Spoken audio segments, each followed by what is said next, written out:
যারা সূরা ইখলাস দিয়ে নামাজ পড়েন একটি ভুলের কারণে আপনাদের নামাজ হবে না। অনেকেই আছে আলহামদুলিল্লাহ সূরা ইখলাসকে ভালোবাসেন, সূরা ইখলাসকে মহব্বত করেন, কিন্তু আপনাদের একটি ভুল এমন হয়, এই একটি ভুল যদি আপনাদের হয়ে থাকে তাহলে কিন্তু আপনাদের নামাজ হবে না, নামাজ বাতিল হয়ে যাবে। সূরা ইখলাসের ফজিলত অনেক বেশি, আমরা সকলেই জানি। নবীজি সাল্লাল্লাহু আলাইহি ওয়াসাল্লাম জানিয়ে দিয়েছেন, যে ব্যক্তি সূরা ইখলাস একবার পাঠ করবে আল্লাহ পাক রব্বুল আলামিন 10 পারা কোরআন শরীফ পড়ার সওয়াব দিবেন। যে ব্যক্তি 3 বার পড়বে 1 খতম কোরআন শরীফ পড়ার সওয়াব পাবে। আর যে ব্যক্তি 10 বার পড়বে আল্লাহ পাক রব্বুল আলামিন তার জন্য জান্নাতে একটা প্রাসাদ নির্মাণ করবে।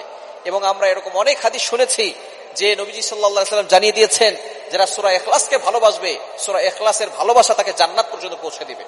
এক সাহাবী সব নামাজে সূরা ইখলাস পড়তেন, প্রত্যেক নামাজেই তার সূরা ইখলাস থাকতো। সাহাবাকে অভিযোগ করলেন, ইয়া রাসূলুল্লাহ, সে তো প্রত্যেক নামাজেই সে সূরা ইখলাস পড়ে। তাকে জিজ্ঞেস করা হলো, কেন তুমি সূরা ইখলাস পড়ো? তখন তিনি বলেছে, সূরা ইখলাসকে আমি ভালোবাসি, আমি আল্লাহকে মহব্বত করি। নবীজি সাল্লাল্লাহু আলাইহি ওয়াসাল্লাম জানিয়ে দিয়েছেন, এই সূরা ইখলাস তাকে জান্নাত পর্যন্ত পৌঁছে দিবে।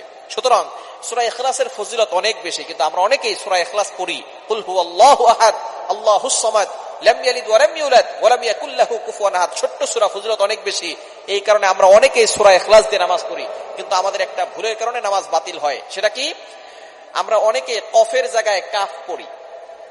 একটা হচ্ছে কফ আর একটা হচ্ছে কাফ। কাফটা একটু পাতলা হবে, চিকন হবে, আর কফ একটু শক্ত করে পড়তে হবে। অনেকে এই ভুলটা করে। কফ দিয়ে পড়লে কুল হুয়াল্লাহু আহাদ, এটা যদি আপনি পড়েন তাহলে অর্থ হবে, নবী আপনি বলুন আল্লাহ এক, অদ্বিতীয়। আল্লাহ পাক রব্বুল আলামিন তার পরিচয় দিচ্ছেন এখানে। আল্লাহ পাক রব্বুল আলামিন এখানে বলছেন কুল হুয়াল্লাহু আহাদ, এখানে কফ দিয়ে পড়ছেন। কিন্তু অনেকেই ভুল করে, উচ্চারণ সঠিক না হওয়ার কারণে তারা পরে কাফ দিয়ে কুল হুয়াল্লাহ। কুল শব্দের অর্থ হচ্ছে খাওয়া, আপনি খান। হুয়াল্লাহু আহাদ, আল্লাহ এক। সুতরাং কোরআন শরীফের কোন অর্থ যদি চেঞ্জ হয়ে যায় তাহলে আপনার নামাজ হবে না, নামাজ বাতিল হয়ে যাবে। আপনার একটা উচ্চারণের কারণে, যেখানে কফের জায়গায় কাফ পড়তেছেন, যার কারণে আপনার উচ্চারণের কারণে একটা অক্ষর পরিবর্তন হয়ে গেছে, যার কারণে অর্থের চেঞ্জ চলে আসছে।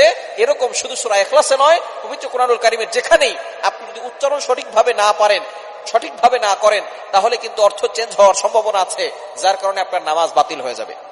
যেখানে আল্লাহ বলছেন কুল হুয়াল্লাহু আহাদ, আল্লাহ এক, নবী হে আপনি বলুন আল্লাহ এক, আল্লাহ অদ্বিতীয়, সেখানে যদি আপনি বলেন কুল হুয়াল্লাহু আহাদ তাহলে অর্থ হবে, নবী আপনি খান, আল্লাহ এক। সুতরাং অর্থ চেঞ্জ হওয়ার কারণে আপনার নামাজ বাতিল হয়ে যাবে। এজন্য অবশ্যই সতর্ক থাকতে হবে। আমরা কোরআন শরীফটা অবশ্যই শুদ্ধ করে পড়ার চেষ্টা করব। দুনিয়ার সবকিছু ঠিকঠাক মতো চলে, শুধু কোরআন শরীফের বেলায় কোরআন শরীফটা শুদ্ধ করে পড়ে না। আপনি কোরআন শরীফ সব না পারেন, যেই সূরাগুলো দিয়ে আপনি নামাজ পড়েন, ছোট ছোট সূরা, এগুলো তো আপনি শুদ্ধ করে পড়তে পারেন। অনেকে সূরা ফাতিহা শুদ্ধ করে পড়তে পারে না, অনেকে সূরা ইখলাস, সূরা ফালাক, সূরা নাস এগুলো